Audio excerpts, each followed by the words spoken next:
இருக்கிறது.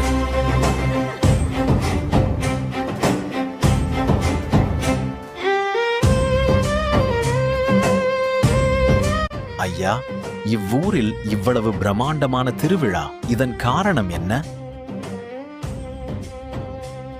தம்பி, இது சாதாரண திருவிழா அல்ல. காவிரி தாயின் அருளுக்கு நன்றி செலுத்தும் பெருவிழா. ஆண்டுதோறும் சோழ நாட்டின் பல ஊர்களில் இருந்து மக்கள் இங்கே வந்து வழிபடுவார்கள்.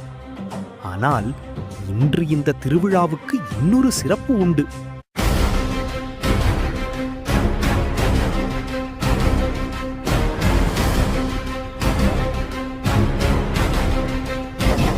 ஐயா, ஆற்றை